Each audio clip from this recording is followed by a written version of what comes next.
வணக்கம், welcome to சாமி spoken English. இன்னைக்கு நம்ம பார்க்க போகிற லெசன் என்ன தெரியுமா? முத்தான 10 வாக்கியங்கள்.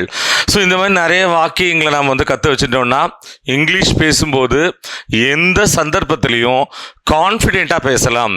சரி, இன்னைக்கு நம்ம என்ன பார்க்க போகிறோம்? நம்பர் 1, சில பேரை தமாஷா, கேலியா, நையாண்டியா, நக்கலா மிரட்டுவோம். என்ன மிரட்டுவோம்? நான் உன் தோலை உரிச்சிருவேன். என்ன சொல்லுவோம்? நான் உன் தோலை உரிச்சிடுவேன்.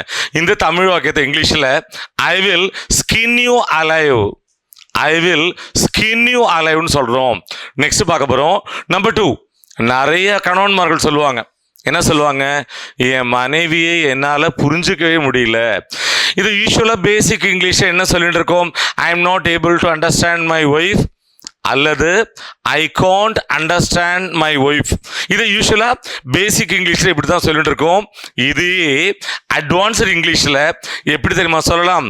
My wife is a tough nut to crack, my wife is a tough nut to crack.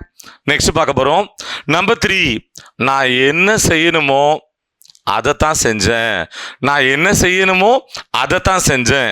இந்த தமிழ் வாக்கியத்தை இங்கிலீஷில் I just did what I had to, I just did what I had டுன்னு சொல்கிறோம். நெக்ஸ்ட் பார்க்க போகிறோம். நம்பர் 4, ஒரு சில பேர் பார்த்தீங்கன்னா ரொம்ப ரொம்ப ரொம்ப ரொம்ப சுறுசுறுப்பாக இருப்பாங்க, துருன்னு இருப்பாங்க. ஒரு நிமிஷம் கூட நேரத்தை வீண் பண்ண மாட்டாங்க, ஏதாவது வேலை பார்த்துட்டே இருப்பாங்க. அப்போ நாம் அவங்கள பார்த்து என்ன சொல்லுவோம்?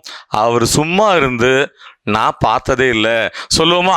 இந்த தமிழ் வாக்கியத்தை இங்கிலீஷில் I have never seen him idle, I have never seen him ஐடல்னு சொல்கிறோம். நல்லா கவனிங்க. ஐடில் இந்த ஆட்ஜெக்டிவ்க்கு சும்மா இருக்கிறதுன்னு அர்த்தம். இதுவே இன்னொரு நவுன் இருக்கு, அது என்னது? ஐடோல். என்ன அர்த்தம்? ஐடோல்னா விக்கிரகம் அல்லது சிலைன்னு அர்த்தம். அது கோயில் வச்சு நம்ம சிலை கும்பிடுறோமோ அது ஐடோல்னு சொல்றோம். நெக்ஸ்ட் என்ன பார்க்க போறோம்? சென்டென்ஸ் நம்பர் 5, நேத்து நைட்டு நான் கொஞ்சம் கூட தூங்கலைங்க, நேத்து நைட்டு நான் துளி கூட தூங்கலை, நேத்து நைட்டு நான் சொட்டு கூட தூங்கலை. இந்த தமிழ் வாக்கியத்தை இங்கிலீஷில் I did sleep even a wing last night, I did sleep even a wing last night அப்படின்னு சொல்கிறோம். நெக்ஸ்ட் என்ன பார்க்க போகிறோம்? நம்பர் 6, நேற்று நைட்டு நான் ரொம்ப நேரம் தூக்கம் வராமல் புரண்டு படுத்துக்கிட்டே இருந்தேன்.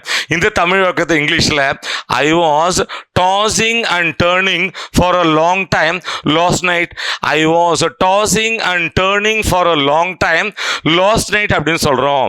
நல்லா கவனிங்க. டாஸிங் அண்ட் டேர்னிங் அப்படின்னா தூக்கம் வராமல் புரண்டு படுக்கிறதுன்னு அர்த்தம். நெக்ஸ்ட் பார்க்க போகிறோம்.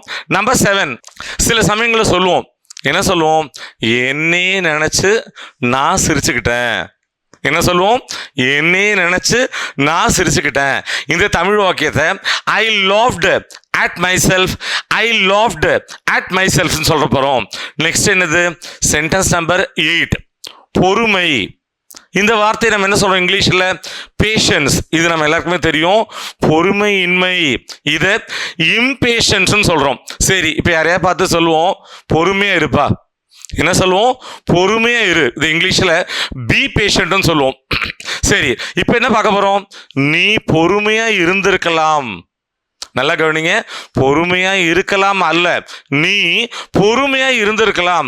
ஸோ இந்த தமிழ் வாக்கியத்தை இங்கிலீஷில் you could have been patient, you could have been பேஷண்ட்னு சொல்றோம். நெக்ஸ்ட் பார்க்க போறோம். நம்பர் 9, அதை செஞ்சது நான் தான், அதை செஞ்சது நான் தான்.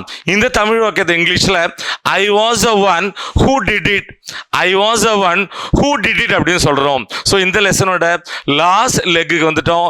நம்பர் 10, செல்லம் கொடுத்து அவனை கெடுத்துடாதீங்க, செல்லம் கொடுத்து அவனை பாழ் பண்ணிடாதீங்க, வீணாக்கிடாதீங்க.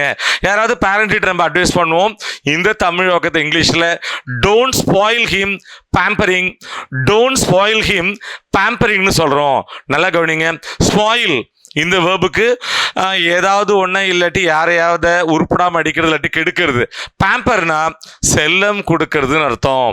மை டியர் வியூவர்ஸ், முத்தான 10 வாக்கியங்கள். இந்த வீடியோ உங்களுக்கு ரொம்பவே ஹெல்ப்ஃபுல்லாக இருந்திருக்கும்னு நாங்கள் நம்புகிறோம்.